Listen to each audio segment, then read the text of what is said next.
শনিবার প্রধানমন্ত্রীর তেজগাঁও কার্যালয়ে বাংলাদেশ বিনিয়োগ উন্নয়ন কর্তৃপক্ষের আয়োজনে বেসরকারি উদ্যোক্তাদের সঙ্গে মতবিনিময় সভায় অংশ নেন প্রধানমন্ত্রী তারেক রহমান। বৈঠকে অর্থ ও পরিকল্পনা মন্ত্রী আমির খসরু মাহমুদ চৌধুরী, স্বরাষ্ট্রমন্ত্রী সালাহউদ্দিন আহমদ, বিদ্যুৎ, জ্বালানি ও খনিজ সম্পদ মন্ত্রী ইকবাল হাসান মাহমুদ টুকু সহ সরকারের বিভিন্ন মন্ত্রণালয়ের মন্ত্রী, ঊর্ধ্বতন কর্মকর্তা ও বিভিন্ন শিল্প প্রতিষ্ঠানের প্রতিনিধিরা উপস্থিত ছিলেন। সভা শেষে ব্রিফিং করেন প্রধানমন্ত্রীর কার্যালয়ের মুখপাত্র ডক্টর মাহাদি আমিন। বলেন, সভায় প্রধানমন্ত্রী জানান, সরকার ও ব্যবসায়ীরা একসঙ্গে কাজ করলে আগামী 4 থেকে 5 বছরের মধ্যে দেশের অর্থনীতিতে ইতিবাচক পরিবর্তন সম্ভব। মাননীয় প্রধানমন্ত্রী প্রাইভেট সেক্টরের বিভিন্ন বিষয়ে ওনাদের অবস্থানগুলো জানতে চেয়েছেন।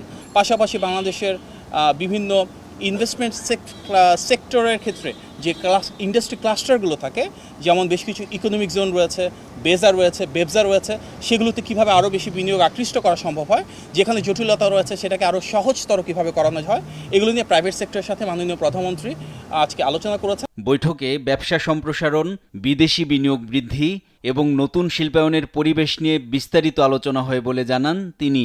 বলেন, রপ্তানি বাড়াতে কূটনৈতিক পর্যায়ে প্রয়োজনীয় সহযোগিতা দেওয়ার আশ্বাস দিয়েছেন সরকার।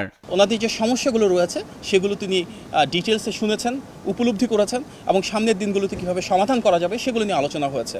বিশেষভাবে আমাদের বিদ্যুৎ এবং গ্যাসের যে ঘাটতি রয়েছে, কিভাবে আমরা এনার্জি সেক্টরে যে লং টার্ম ধরে চলে আসা সমস্যা সেটা সমাধান করব। বৈঠকে 2030 সালের মধ্যে দেশের রপ্তানি আয় $100 বিলিয়ন উন্নীত করার রূপরেখাও তুলে ধরেন ব্যবসায়ীরা।